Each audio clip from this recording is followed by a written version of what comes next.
La presentación recoge aportes hechos desde el INACOP y desde la Comisión de Género de UDECOP, pero me voy a hacer responsable a título personal de las cosas que aquí diga. Y la segunda aclaración es que tengo que pedir disculpas a todos los colegas presentes, porque si bien tengo un título de abogada, he incumplido reiteradamente todos los mandamientos de COUTUR, por lo tanto ya no lo soy tanto. Y como podrán observar, quizás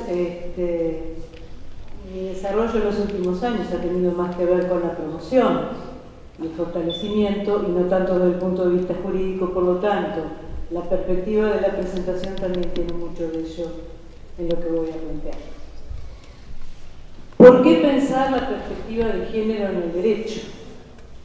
Porque el derecho tiene género y a la vez se constituye como una estrategia generadora de género, atribuyendo a las mujeres condiciones que se naturalizan y otorgan o no derechos. Si no pensemos, antiguamente, las mujeres incapaces, tutoreadas por sus maridos, ¿sí? Y el mismo régimen que se ha ido generando en reconocerle sus capacidades. Respecto al derecho en general, los movimientos feministas sostienen que tiene una perspectiva androcéntrica del derecho, y como su aparente neutralidad de las normas e instituciones resulta causa y consecuencia muchas veces de las construcciones sociales, económicas y políticas que refuerzan el modelo estereotipado y discriminatorio. Muchas de las normativas también hacen referencia a una visión del mundo en clave masculina, y lo que se plantea aquí al pensar desde una perspectiva de género del derecho es una relectura y una resignificación de los procesos de la historia, la economía, la sociedad, la cultura.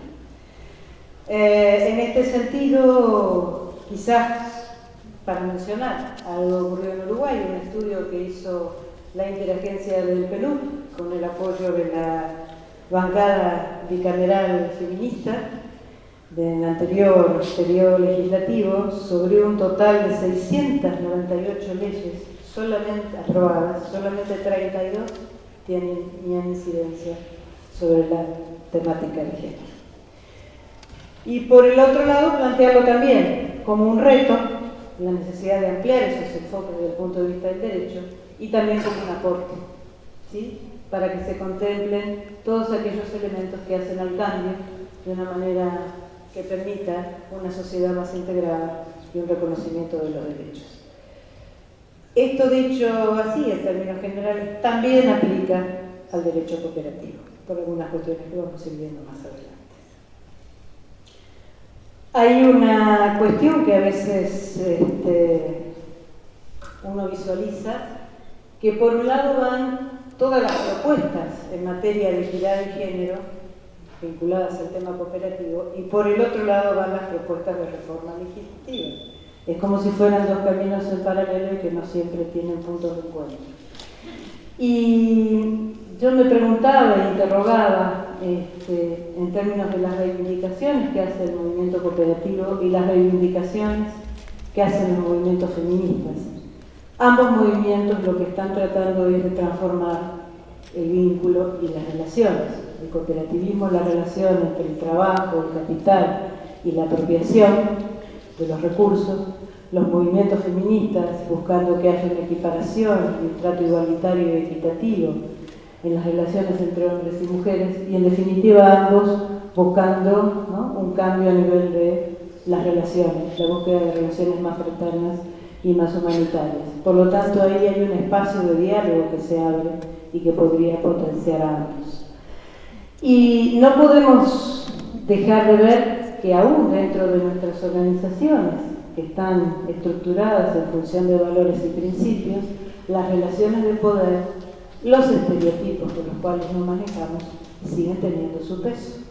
Estereotipos que establecen que, por ejemplo, ¿no?, las mujeres son más honradas y los hombres manejan mejor sus emociones. Y estas frases que hemos escuchado infinidad de veces, que nos parecen naturales, tienen implicancias muchas veces en las oportunidades de inserción dentro de las organizaciones que tienen varones y mujeres, ¿no? En general a las mujeres se nos dice que somos muy buenas para administrar por esta cuestión de que somos más honradas o más ordenadas, ¿sí? Y entonces nos dan oportunidad para sectores menos estratégicos dentro de la organización, y como los hombres saben controlar mejor sus estados de ánimo, pueden estar en los otros espacios de decisión. Y esto que muchas veces cuando uno habla de estas temáticas puede generar una sonrisa, resultar, ¿no?, hasta tragicómicas, ha marcado y marca en mucho la vida de las organizaciones cooperativas, ¿no?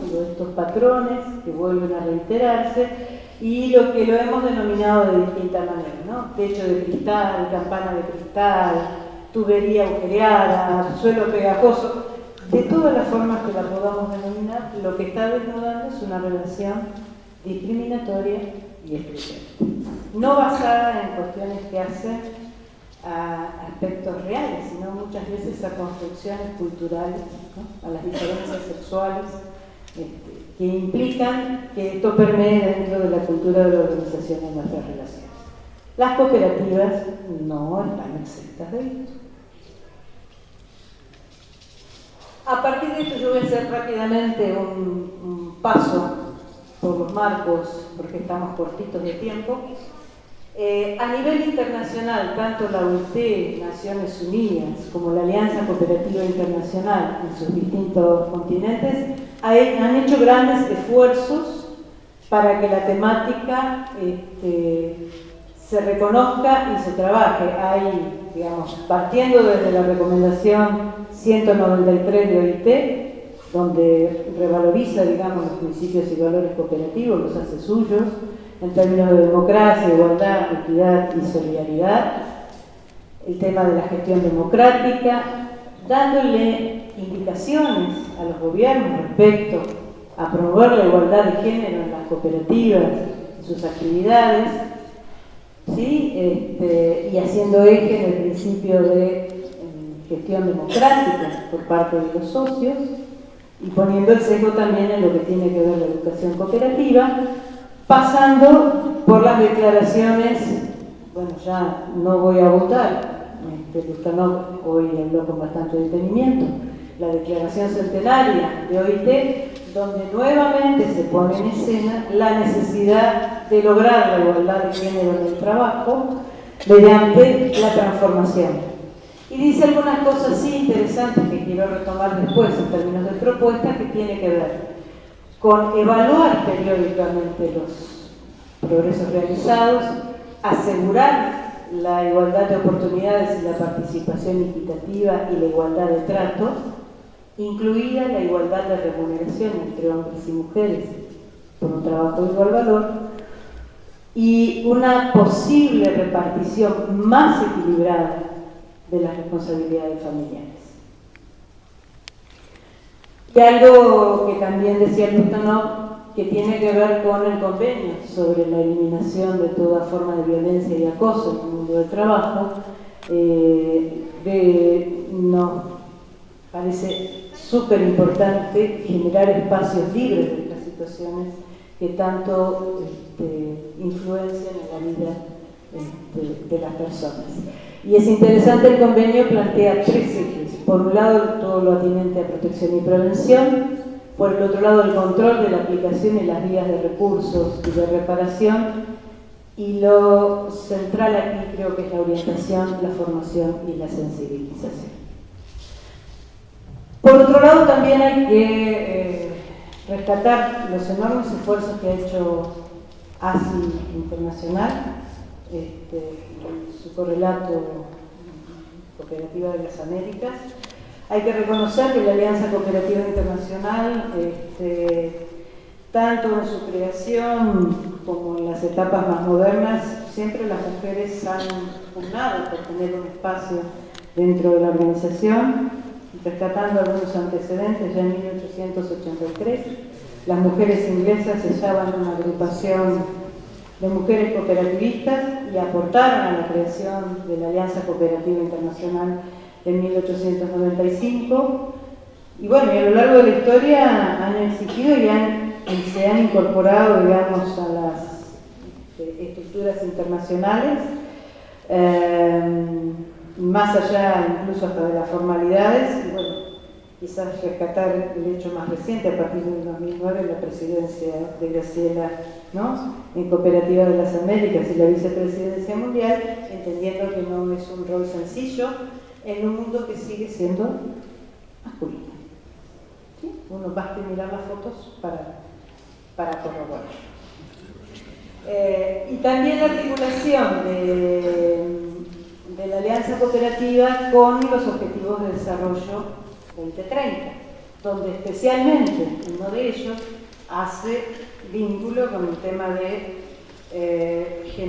digamos, lograr la igualdad de género y el empoderamiento de mujeres y niñas, y con dos elementos centrales. Uno que tiene que ver con la participación política y efectiva, y la otra que tiene que ver con el tema de la autonomía económica y el acceso a los recursos, digamos. La agenda del cooperativismo está muy vinculada a esto, ¿no?, en términos de los aportes que se pueden hacer al respecto.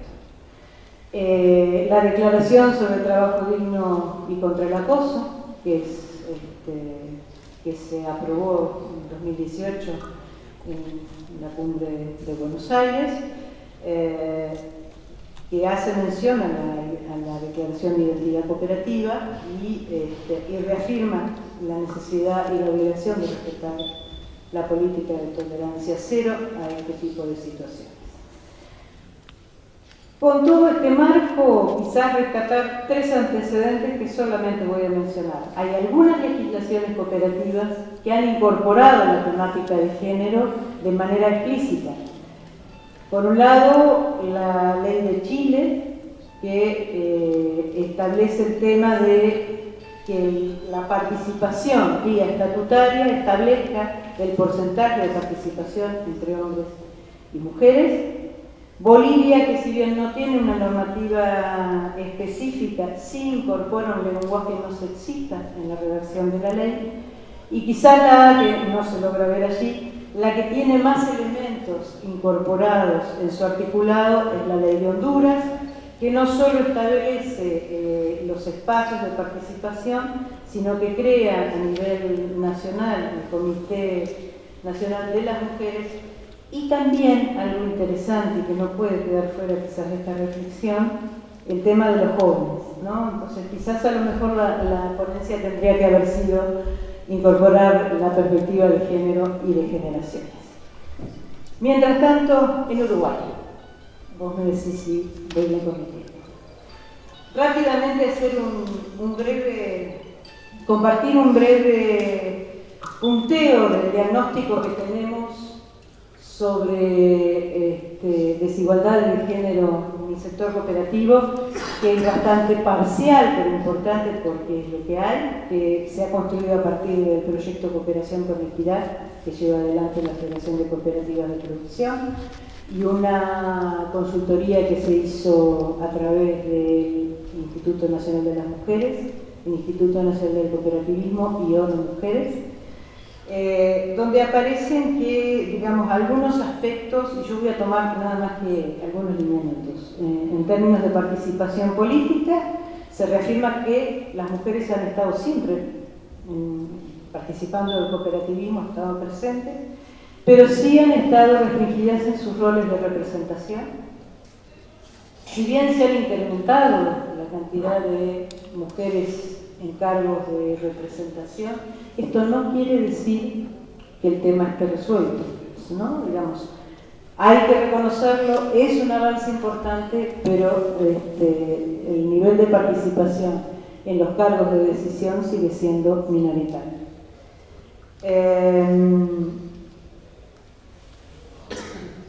Como a las cooperativas lo que les sucede no está por fuera de lo que pasa en la sociedad uruguaya, allí podemos visualizar qué es lo que pasa, por ejemplo, a nivel de la legislatura, ¿no? Cómo es la participación de las mujeres en la Cámara de Senadores, en los representantes, con relación a la participación masculina. Y lo que aparece ahí resaltado son frases, no son inventos, son frases de mujeres que han sido entrevistadas en el marco del diagnóstico hecho. En términos de trabajo no remunerado y de cuidado, digamos, ese es un tema desde la perspectiva de género que sigue marcando la diferencia, ¿verdad? Pensemos que aún desde las estadísticas se considera que aquellas mujeres que no tienen un trabajo remunerado, ¿no?, un trabajo productivo, se las considera económicamente inactivas. Si acá hiciéramos una dinámica hoy de quienes antes de venir aquí al Congreso de Derecho Cooperativo estuvieron planificando el almuerzo, quién iba a buscar a los niños a la escuela, las compras y los pagos que había que hacer, ¿no? Digamos, y el tiempo de gestión de las cosas domésticas, seguramente la composición de la sala sería bastante diferente. Bueno, en Uruguay las mujeres destinan 17 horas semanales más que los varones a este trabajo no reproductivo y de cuidado, ¿sí? Y esto tiene directa vinculación con la participación en el marco de las cooperativas. ¿Por qué razón?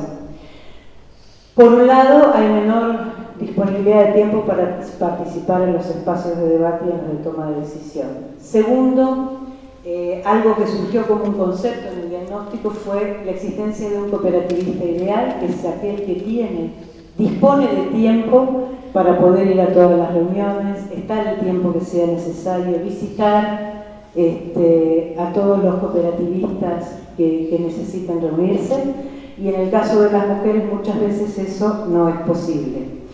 Entonces, esto puede ser también una oportunidad de pensar cómo modificar o cómo transformar la forma de funcionamiento dentro de las organizaciones cooperativas.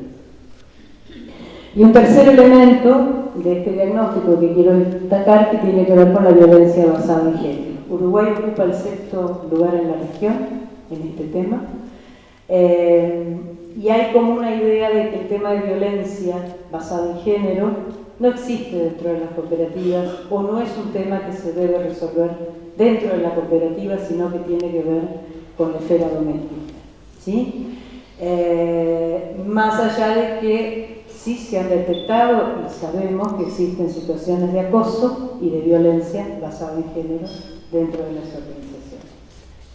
Entonces, un rápido paso es, bueno, existe una institucionalidad pública en materia de género que se concentra en el Consejo Nacional de Género, y es donde el movimiento cooperativo está participando, donde está toda la institucionalidad de los distintos ministerios que tienen espacios de género, el Instituto Nacional de las Mujeres y el Consejo Consultivo en la Lucha contra la Violencia Doméstica.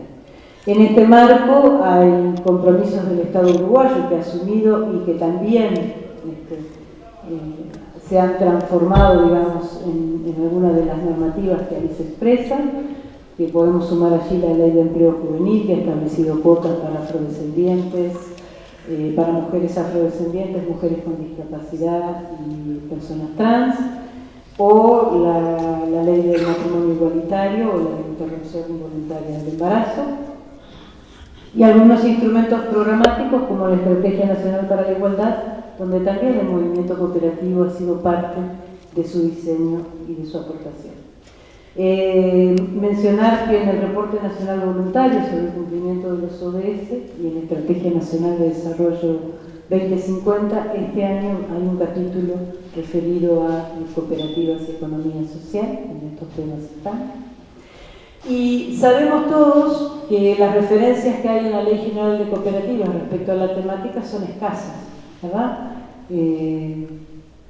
Aparece cuando se mencionan a los principios cooperativos, cuando se da la caracterización de las cooperativas y cuando se hace referencia, en el caso de las cooperativas de vivienda, en términos de representación, ¿no?, que no es lo mismo de titularidad, de participar en las asambleas. Algunos elementos que han sumado, digamos, a la participación tienen que ver con la apertura del cooperativismo de trabajo en las sociales y el tema del sistema de cuidados, ¿sí? Entendemos que el desafío no es solamente legal, sino que es cultural, ¿no? Que tenemos algunas contradicciones entre teoría y práctica, que el hecho cooperativo y sus valores no garantizan la igualdad de género, que se requieren de otras decisiones, que se requiere decisión y recursos para poner en marcha este tipo de proyectos, que tiene que haber políticas de promoción, pero también unas políticas de seguimiento respecto al cumplimiento de este tipo de proyectos o la inserción de la temática de género, y quizás dejar algunas pistas de cuáles aspectos normativos habría que revisar, y como me excusé en primera instancia, ese es un trabajo de los abogados y de la Comisión Jurídica de UNECOP, que tiene que ver, por un lado, en generar acciones propositivas, ¿no? Y mecanismos que permitan o que garanticen o que impulsen este espacio igualitario de participación en los ámbitos de decisión, que esto, que puede ser traducido en porcentaje de participación o en cuotas de participación, tiene que ir muy de la mano del tema de la educación y la formación, para poder desarrollar el tema de los liderazgos. De nada vale establecer un porcentaje de participación si allí no tenemos las personas capacitadas y formadas para poder hacerlo y pensar distintas herramientas. Respecto al tema de la autonomía económica, no hay demasiada información respecto a las posibles brechas salariales existentes entre trabajadores cooperativizados y empleados de cooperativas, varones y mujeres. No está suficientemente estudiado para saber cuáles son, pero hay que trabajar sobre ellas. Hay dos proyectos interesantes en estos momentos en discusión que tienen que ver con la cotitularidad, en el caso de cooperativas de vivienda, o en el acceso a tierras por colonos, y también ahí hay discusiones y conversaciones a generarse, ¿no? Digamos, directamente el tema de cotitularidad pone en tensión el concepto de un hombre, un voto, pero digamos, yo creo que hay que ir ahí a la naturaleza de esta regla de oro que tiene que ver en no dar preeminencia al capital sobre las personas, pero aquí estamos hablando de otras cuestiones. Revisar el tema de la distribución entre trabajo productivo y reproductivo. Esto también se da dentro de las cooperativas. Muchas veces a las mujeres se les asignan aquellas tareas que no contabilizan, digamos, para el tema de los ingresos.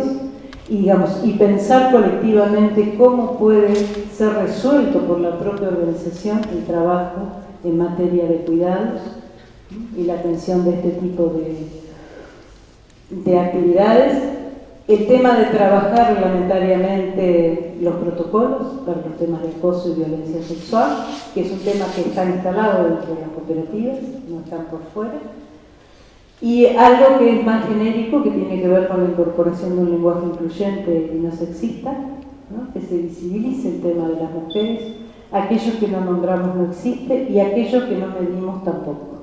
Digamos, ahí las iniciativas que hay, como puede ser la evaluación integral de desempeño, que tiene una batería de indicadores para esta medición, es importante hacerlo, pero también es importante controlar que esto se haga. Simplemente son algunas pautas como para pensar en definitiva cómo hacemos realidad todo esto que está pautado en términos de declaraciones, en términos de propuestas, cómo se transversaliza en términos de acciones y de concreciones a nivel de nuestras cooperativas en función de su modalidad y de sus características. Pero es un tema que atraviesa el movimiento cooperativo porque somos parte de la sociedad y que de alguna manera y en algún momento hay que comenzar a abordar. Muchas gracias.